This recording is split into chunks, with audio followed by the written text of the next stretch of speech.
네, 월요일 우리 시장 전략 후 강을 보이며 그나마 한숨 돌린 하루였습니다.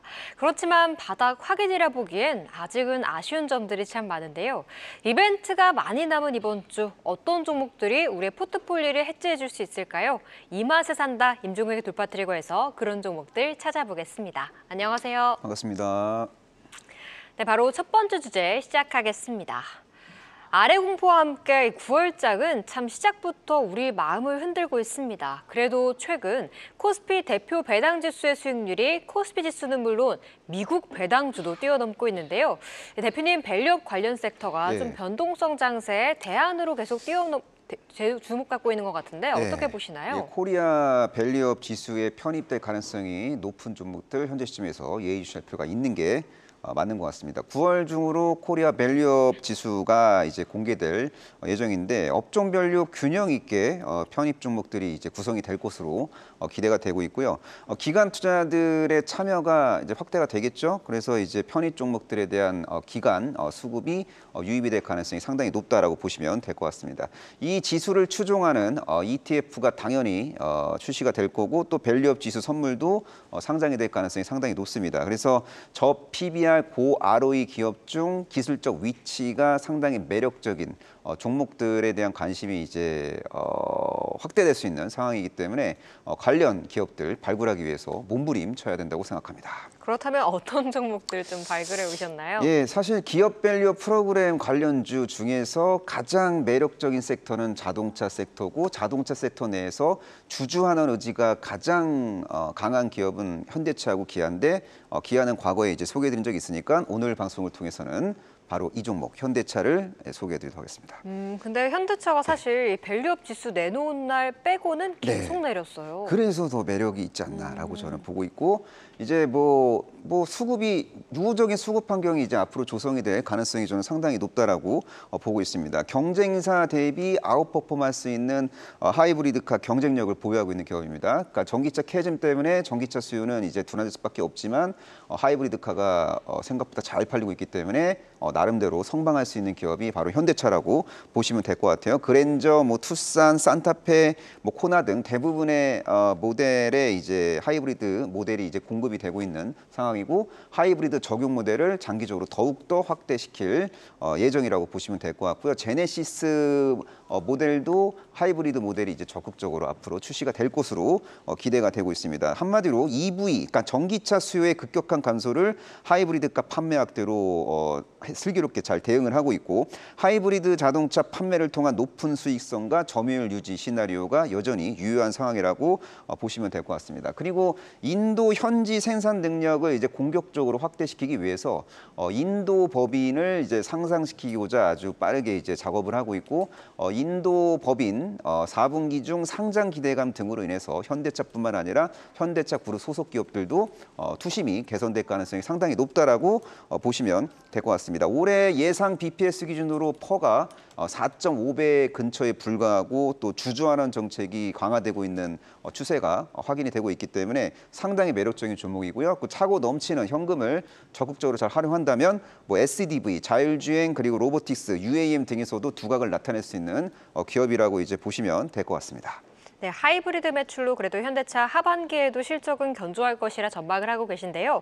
오늘 장도 사실 좀 1% 넘게 오르다가 윗꼬리를 단 게 아쉽긴 한데 1차 목표가는 어디까지 볼까요? 예, 윗꼬리를 바닥권에서 달았기 때문에 저는 매력적이라고 생각을 하고 있습니다. 동사 같은 경우에는 이제 긍정적인 이벤트가 2개 정도 있다고 말씀드리겠어요. 일단 인도업인 상장 이벤트 그리고 코리아 밸류업 지수 공개 이벤트 이 두 가지 긍정적 스케줄을 기반으로 투심이 개선되면서 바닥권 탈출할 수 있는 기업인데 바닥권 탈출 시 1차 목표가를 제시해 드리자면 한 26만 원 전후로 설정하셔도 좋을 것 같습니다. 그리고 26만 원을 완벽하게 돌파한 후 26만 원이 지지선으로 전환될 경우에는 그때 가서 목표 주가를 올려 잡아도 되는 기업이라고 저는 보고 있고요.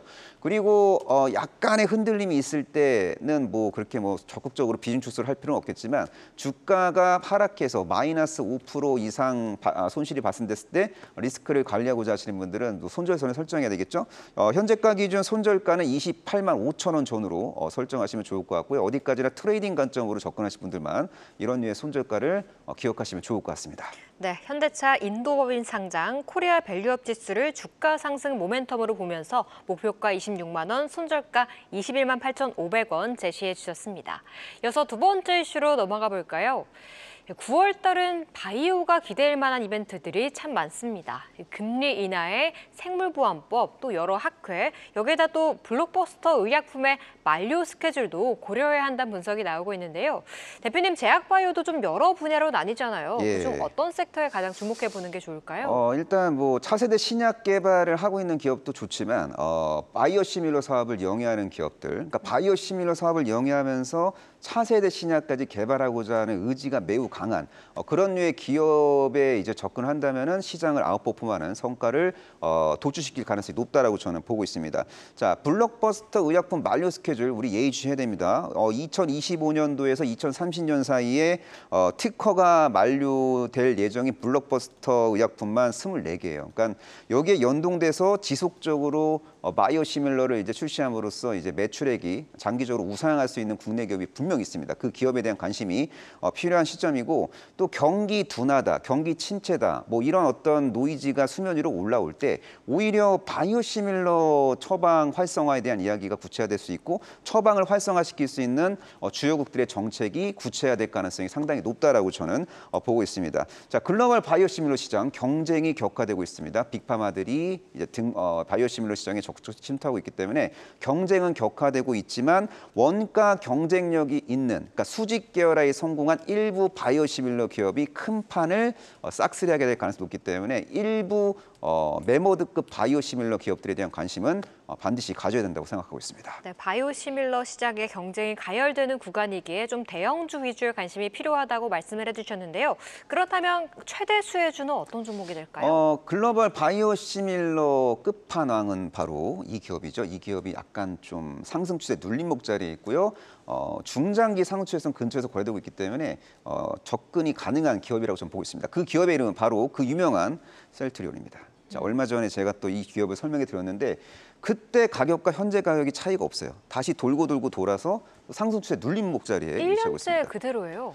셀트리온의 가장 치명적인 매력은 특정 밴드 안에서 오랜 기간 동안 왔다 갔다 했다는 거죠. 저는 이 왔다 갔다 하는 이 패턴 자체를 장기 상승 에너지 응축형 패턴으로 해석을 하고 있는데 제 해석이 맞다면 셀트리온은 내년도 대한민국 핵심 유망주로서 이제 장기적인 어떤 좋은 성과가 도출될 수 있는 기업으로 거듭날 수 있을 것으로 저는 보고 있습니다. 셀트리온의 스토리를 분석할 때 핵심 키워드가 바로 진펜트라입니다.